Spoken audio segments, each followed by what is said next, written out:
Bien, parce qu'après avoir passé des centaines d'heures à m'informer sur ce que j'appelle maintenant l'imposture du VIH égale SIDA, eh bien, il y a une chose dont je suis absolument persuadé dans ma vie, et ce sans même l'ombre d'un tout petit doute, que tous ces braves scientifiques appartenant à l'élite de l'élite, ces journalistes, documentaristes, tous ces lanceurs d'alerte qui ont été censurés d'une main de maître, et ce depuis 35 ans, sont pour moi clairement ceux qui ont tenté de nous crier la vérité.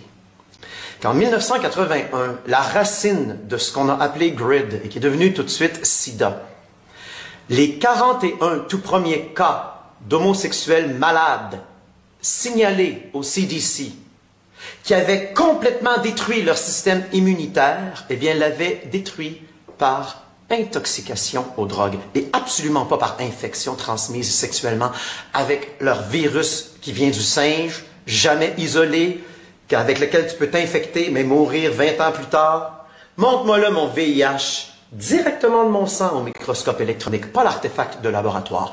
D'ailleurs, ces 41 gays-là qui s'étaient soi-disant infectés entre eux ne se connaissaient même pas tous. Mais parce qu'ils avaient tous comme point en commun jeunes gays qui en baissent 12 par semaine, ben, les recherches se sont tout de suite dirigées vers l'hypothèse d'une maladie virale transmise sexuellement. C'était logique.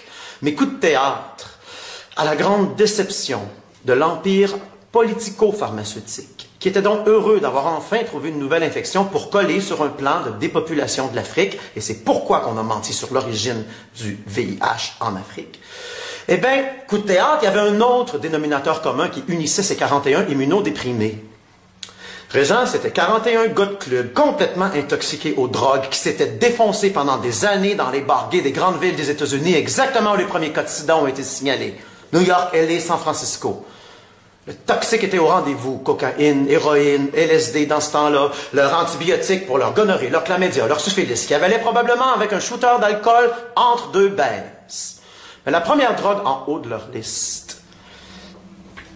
c'était le nitrite d'amyle. Et ceci a été démontré, même si censuré, que les plaques rouges du sarcome de Kaposi, première maladie emblématique de cette épidémie de HIV, qui était en fait une épidémie de mensonges, les poppers, l'inhalation, la racine de GRID qui est devenue SIDA, c'est l'inhalation excessive pendant des heures sur les pistes de danse de la drogue des gays. C'est pourquoi c'était des gays, les poppers.